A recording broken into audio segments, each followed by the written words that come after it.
जय हिंद प्यारे साथियों।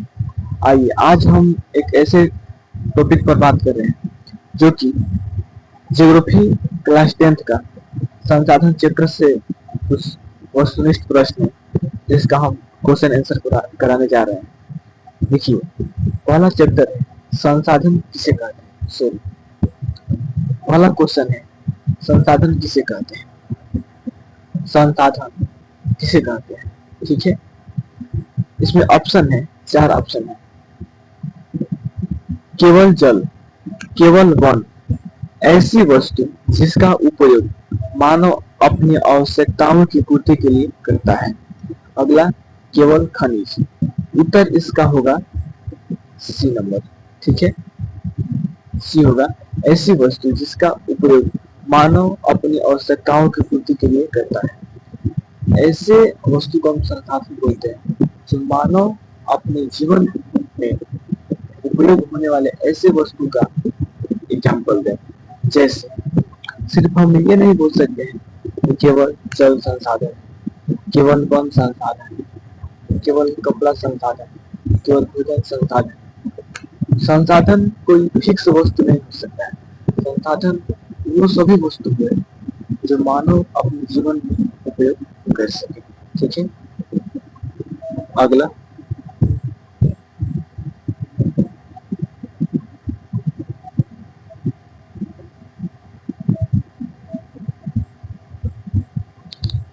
अगला है दूसरा का नंबर, निम्नलिखित में से कौन नवीकरणीय संसाधन है। नवीकरणीय संसाधन का मतलब समझिए, ऐसे संसाधन जिसको हम दोबारा उपयोग में ला सकते हैं। जैसे सौर ऊर्जा, इसका आंसर होगा सौर ऊर्जा, ठीक है। सौर ऊर्जा। कोयला नहीं होगा, पेट्रोल नहीं होगा, प्राकृतिक गैस नहीं होगा। क्यों नहीं होगा? क्योंकि कोयला को एक बार उपयोग करने के बाद दोबारा हम उपयोग नहीं कर सकते हैं। पेट्रोल को एक बार उपयोग करने के बाद हम दोबारा उपयोग नहीं कर सकते हैं। वैसे ही प्राकृतिक गैस है, उसको हम एक बार उपयोग करने के बाद दोबारा उपयोग नहीं कर सकते हैं। लेकिन सौर ऊर्जा को हम बार बार प्रतिदिन उपयोग कर सकते हैं। आप देख रहे हैं पिछले कई सालों से सौर ऊर्जा, क्या आज धूप होता है तो कल धूप होता है, क्या कल धूप हुआ था तो आज धूप नहीं हुआ है, प्रतिदिन धूप होता है। इसी को हम बोलते हैं सौर ऊर्जा, ठीक है। अगला हम देखते हैं तीसरा का, भूमि निम्नीकरण का मुख्य कारण क्या है। इसमें ऑप्शन से भूमि निम्नीकरण का मतलब क्या होता है। भूमि निम्नीकरण, इसका आंसर होगा सी, सॉरी ए, ठीक है। ए नंबर,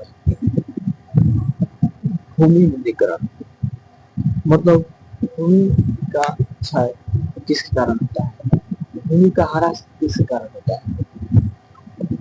वनों की कटाई के कारण। अगर वन को अगर हम काट देते हैं तो वहाँ का देखिए, अगर कहीं भी अगर आप पेड़ लगाए हैं ना, कोई भी जगह है जहाँ पेड़ पौधा बहुत ज्यादा है तो वहाँ मिट्टी का बहुत ढेर होता है। वहाँ मिट्टी कितना ही बरसात है, कितना ही बाढ़ आए, कुछ भी हो, वहाँ का मिट्टी जल्दी कटता नहीं है, मिट्टी का क्षय नहीं होता है। लेकिन अगर वहीं हम वहाँ से पेड़ को काट दें, देखिएगा जहाँ पेड़ होगा वहाँ मिट्टी ज्यादा होगा, लेकिन जहाँ पेड़ नहीं होगा वहाँ मिट्टी नहीं होगा। मिट्टी कट करके सारा सब खत्म हो जाता है, ठीक है। अगला, संसाधनों का संरक्षण क्यों आवश्यक है, ठीक है। बताइए, संसाधनों का संरक्षण आवश्यक क्यों है। इसका आंसर होगा बी नंबर, ठीक है। मनुष्य की आवश्यकताओं को पूरा करने के लिए, मनुष्य की आवश्यकताओं को पूरा करने के लिए संसाधनों को संरक्षण देना आवश्यक है, ठीक है। हम ज्यादा बात करेंगे तो वीडियो बहुत लंबा हो सकता है, हम बहुत ज्यादा बात कर सकते हैं, ऐसा नहीं है, लेकिन हम डिटेल में नहीं जाना चाहते हैं क्योंकि वीडियो बहुत ज्यादा लंबा हो जाएगा, ठीक है। अगला हम देखते हैं निम्नलिखित में से कौन जैव संसाधन है। इसमें जैव संसाधन का मतलब क्या है। इसका आंसर होगा सी नंबर, ठीक है। सी नंबर, जैव संसाधन, इसका मतलब जो संसाधन जीव प्राणियों से उत्पन्न होता है, उसको जैव संसाधन कहते हैं। जैसे वनस्पति, वनस्पति क्या है? वनस्पति एक जीव है। वनस्पति विज्ञान और जीव विज्ञान, तो विज्ञान को प्रकार होता है ना, बोटनी और जूलॉजी, तो वही वनस्पति यानी कि बोटनी। ठीक है, अगला मृदा। मृदा अपरदन का मुख्य कारण क्या है? मृदा अपरदन का मुख्य कारण वनों की कटाई। बताए थे पिछले वीडियो में मृदा का नवीनीकरण का कारण क्या है? तो वनों की कटाई। वही क्वेश्चन लौट आ गया है दूसरे शब्दों में। ठीक है, अगला भारत में सबसे अधिक पाया जाने वाला मृदा कौन से प्रकार का है? जलोढ़ मिट्टी है। ठीक है, भारत में सबसे ज्यादा पाया जाने वाला मृदा जलोढ़ मिट्टी है। जलोढ़ मिट्टी कहाँ पाया जाता है? सबसे ज्यादा उत्तरी भारत में, जो कि हिमाचल प्रदेश, सिक्किम, उत्तराखंड, बिहार, उत्तर प्रदेश से इसी क्षेत्र में पाया जाता है। ठीक है, अगला देखते हैं समतल विकास का मुख्य उद्देश्य क्या है? समतल विकास का मुख्य उद्देश्य क्या है? समतल विकास का मतलब क्या होता है? ठीक है, देखिए यहाँ ऑप्शन है, केवल वर्तमान की आवश्यकताओं की पूर्ति करने के लिए। समतल विकास वर्तमान और भविष्य दोनों की आवश्यकताओं को पूरा करने के लिए। ठीक है, केवल औद्योगिक विकास, केवल कृषि विकास नहीं। समतल विकास का मतलब ये नहीं कर रहा है यह समतल मिट्टी है, समतल या भूमि है, हम किसी बिजनेस कोई बिजनेस कर सकते हैं, यानी कि हम कंपनी लगा सकते हैं, ये नहीं कि हम कृषि कर सकते हैं। ठीक है, मतलब इसका ये होगा कि वर्तमान विकास और भविष्य दोनों की आवश्यकताओं को पूरा करने के लिए ऐसे कार्य को करेंगे जो कि वर्तमान में हमारी आवश्यकताओं को पूरा कर सकते हैं और भविष्य में और खुद वो करते आ रहा है, उसका हम शुरुआत नहीं करेंगे, क्योंकि क्या पता मेरा पूर्वज किस तरह की खेती करता था, किस तरह से औद्योगिक कार्य करता था, किस तरह से कोई भी कार्य करता था अपने जीवन को चलाने के लिए। अगला 9 नंबर, निम्नलिखित में से कौन अजैव संसाधन है? अजैव का मतलब क्या है आप बताइए? अजैव का मतलब क्या है?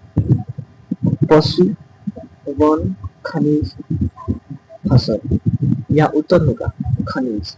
निम्नलिखित में से कौन अजैव है? अजैव और जैव। जैव का मतलब जो प्राणियों से, जीवों से होता है, और अजैव का मतलब जो जीव से नहीं होता है। खनिज, खनिज क्या जीव से होता है? देखिए यह बात है खनिज और संसाधन, क्या खनिज है और क्या संसाधन है। हर संसाधन खनिज नहीं हो सकता है, लेकिन हर खनिज संसाधन हो सकता है। ठीक है, जैसे पशु क्या है? पशु एक संसाधन है, खनिज नहीं है। वन संसाधन है, लेकिन खनिज नहीं। कुछ कुछ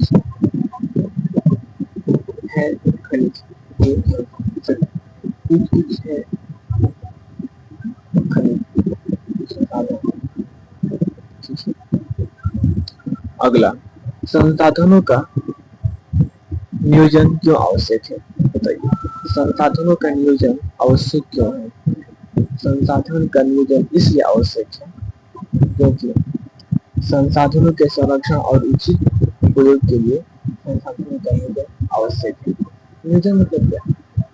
नियोजन मतलब संसाधनों को बनाए रखना। ठीक है, ऑप्शन याद रखिए, संसाधनों के संरक्षण और उचित उपयोग के लिए, संसाधनों की बर्बादी के लिए, केवल निर्यात बढ़ाने के लिए, केवल उद्योग के लिए नहीं। हम संसाधनों का नियोजन इसलिए करते हैं क्योंकि संसाधन के संरक्षण और उचित उपयोग को हम बढ़ा सकें। ठीक है, तो उम्मीद करते हैं कि आप लोग बहुत अच्छे से इस 10 क्वेश्चन का आंसर समझ गए हैं, और उम्मीद करते हैं कि आप लोग को बहुत